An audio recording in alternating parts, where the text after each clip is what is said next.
শুভ দুপুর বন্ধুরা। গতকাল আমাদের ঠাকুর বিসর্জন ছিল, সেই ভিডিওটাই এখন তোমাদের সঙ্গে শেয়ার করছি। আমি মা দুর্গাকে বরণ করেছিলাম। আর এই পাশে এই দিদিভাই উনি করে, ওনার শরীরটা খারাপ বলে কাল আমাকেই বরণটা করতে হয়েছিল। তা উনি বলে বলে দিচ্ছিল আর আমি এই বরণ করছি। মানে খুব একটা ভালো পারি না, শিখছি। এই বরণ করছি, দিদিভাই যেটা যেটা বলে দিচ্ছে সেটাই করছি আমি।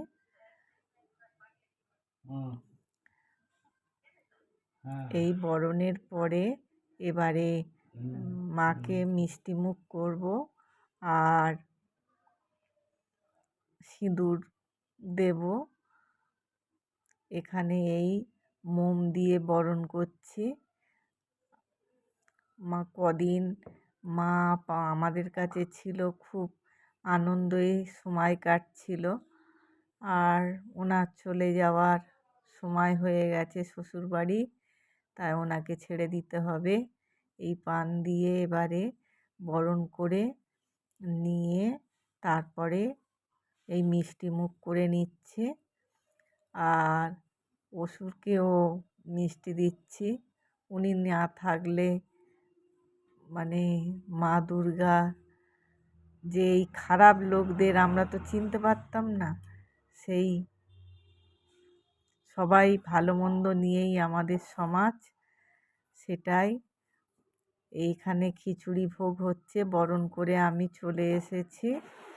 আর এখানে এই খিচুড়ি ভোগ হচ্ছে আর আলুর দম হয়ে গেছে। সবাইকে ভোগ প্রসাদ খাওয়ানো হবে।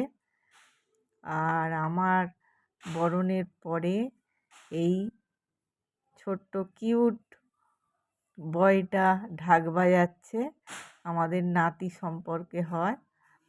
আর এই আমার একটা জায়ের মেয়ে, ও এবার বরণ করে নিচ্ছে। একে একে সবাই বরণ করছে। প্রচুর লোকজন এসেছিল। ওয়েদারটা খুব একটা ভালো ছিল না সকালের দিকে, আর বিকালের পর থেকে একটু ওয়েদারটা ভালো হয়েছে দেখে লোকজন এসেছিল।